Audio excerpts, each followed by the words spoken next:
begini, ada amal, ada perhitungan amal, ada hisab nantinya. Jadi mereka beribadah dengan taat. Saya akui ketaatan kalian itu sangat mengagumkan. 5 kali sehari harus sholat itu bukan hal yang mudah. Sekali ke gereja aja orang Kristen nggak datang. Itu dalam 1 minggu. Jadi saya akui itu bagus.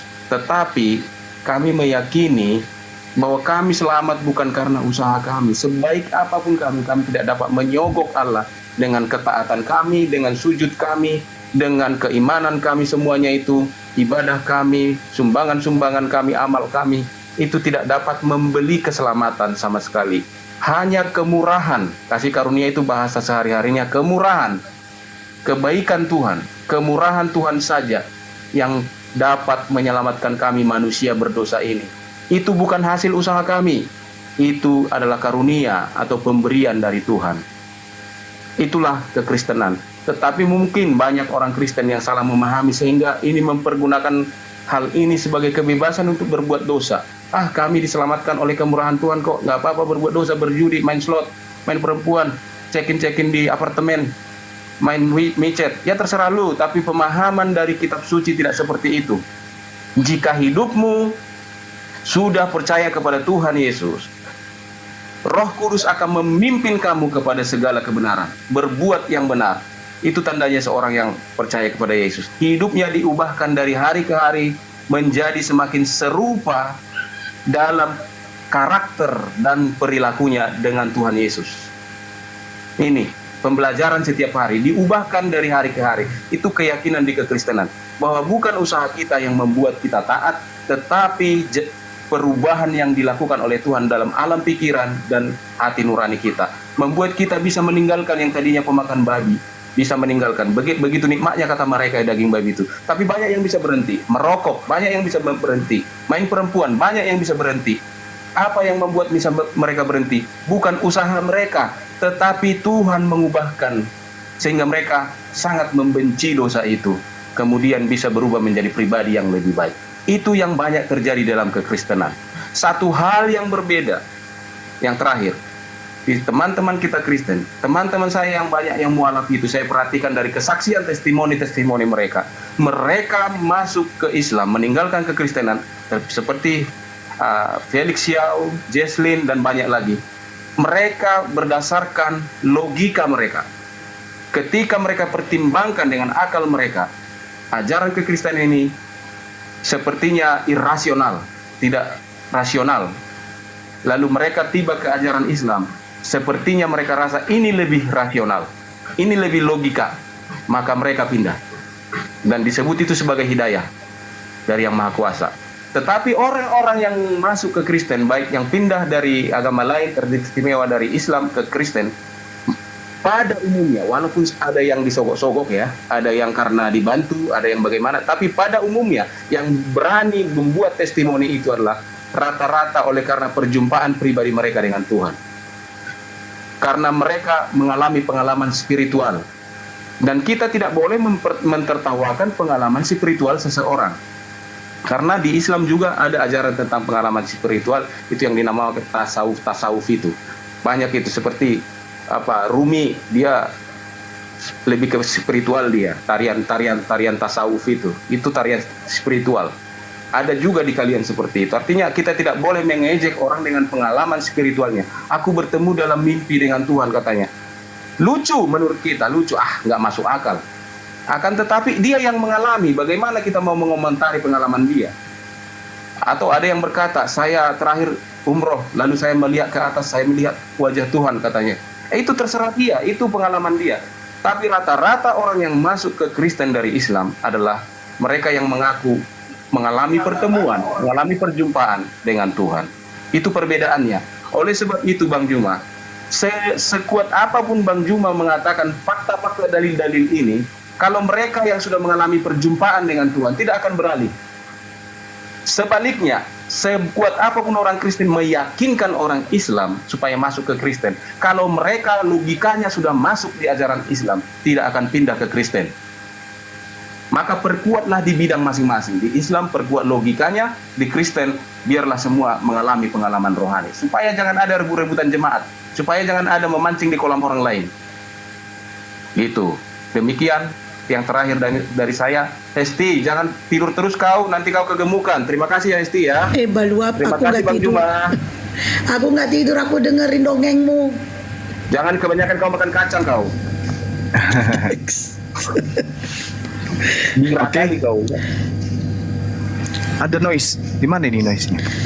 Noise-nya di Kalingga, Bang. Orang Kalingga ada aku suara di dari sini, tadi. aku di hutan. Ah kau ah. Dari tadi kok noise tuh, nggak percaya nih aku mute ya. Nih, dia pasti kan. Aman kan? Oke. Saya boleh terakhir ya. Lanjut, Bang. Oke, baik. Sekali lagi saya katakan terima kasih kepada saudara kita ya, Pendeta Kalingga ya. Ini baru kali ini saya bertemu dengan seorang pendeta yang saya katakan beliau itu boleh dikatakan tawadu kalau dalam agama Islam. Rendah hati ya, terkait dengan keilmuan beliau ini sangat luar biasa ini. Nah, materi ini kemudian kalau di dalam Islam dikatakan begini. Bismillahirrahmanirrahim. Yauma yajma'ukum liyaumil jam'i. Zalika yaumut taqabun wa may yu'min billah wa ya'mal salihan yukaffir anhu sayyi'ati wa yudkhilhu jannah tajri min tahtihal anhar khalidina fiha abada.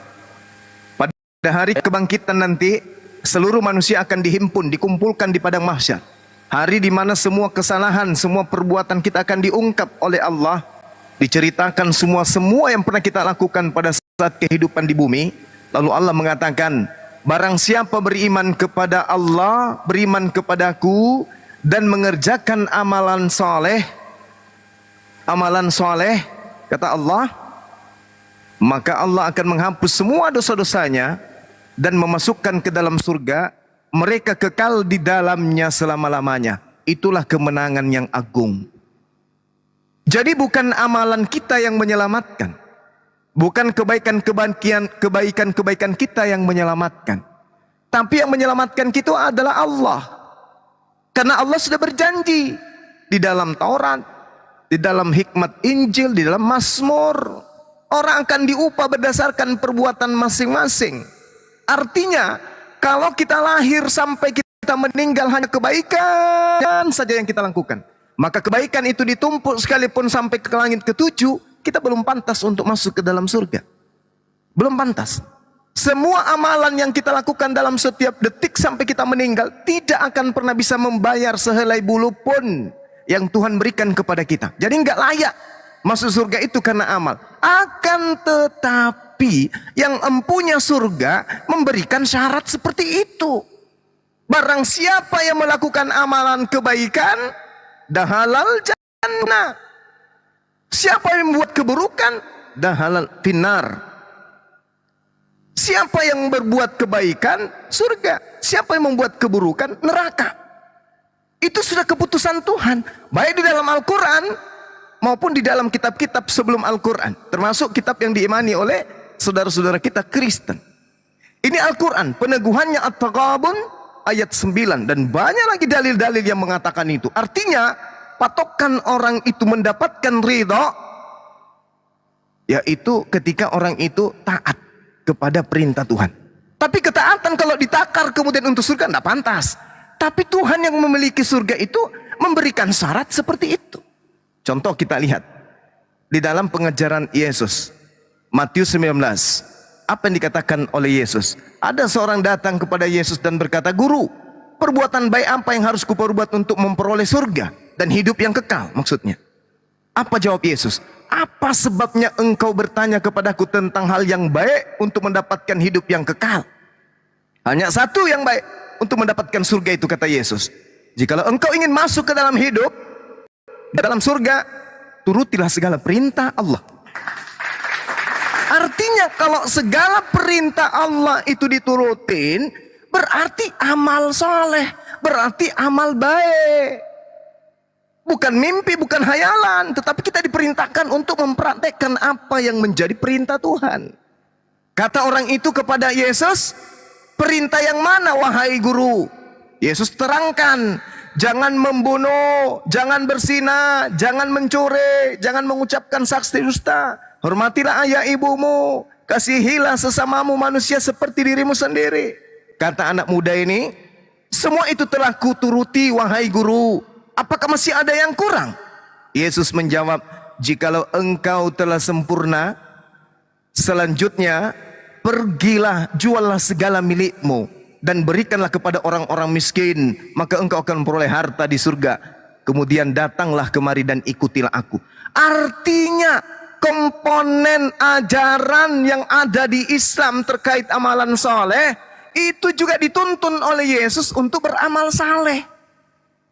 Jelas itu, Yesus menuntun untuk beramal soleh, bukan beramal salah.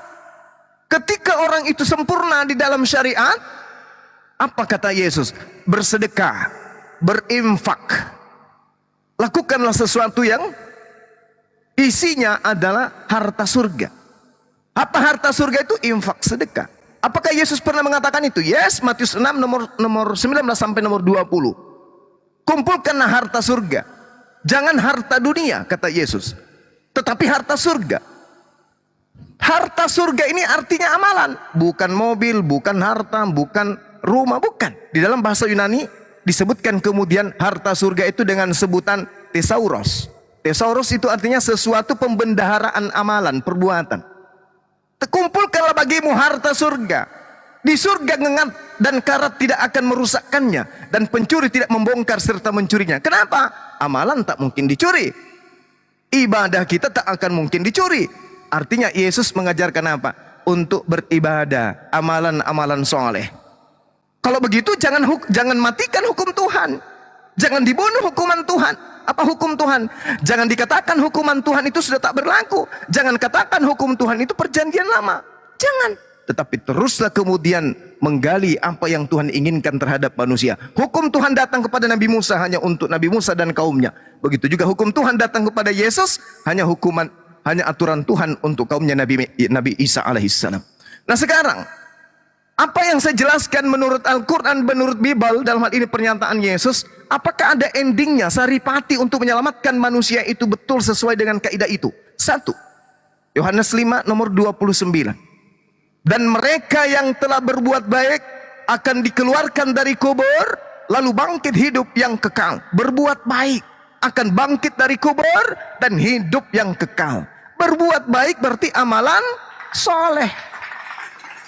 Sebaliknya kata Yesus, tetapi mereka yang bangkit dari kubur dengan perbuatan jahatnya di atas muka bumi tadinya ketika ia di bumi, apa kata Yesus? Akan dibangkitkan untuk dihukum di neraka. Na'udzubillah summa na'udzubillah. Berarti pola kehidupan kita di dunia ini menurut Yesus takarannya ada amalan baik dan amalan buruk. Sangat disayangkan di Kristen tak ada ini. Karena kenapa? Efesus 2 nomor 15, dengan matinya Yesus dia telah membatalkan hukum Tuhan di dalam Torah beserta segala perintah dan ketetapan yang ada di dalamnya. Nanti 1 menit terakhir akan saya jelaskan itu. Lalu kemudian data yang mana lagi? Di kitabnya orang Yahudi, misalnya di Mazmur 62 nomor 12.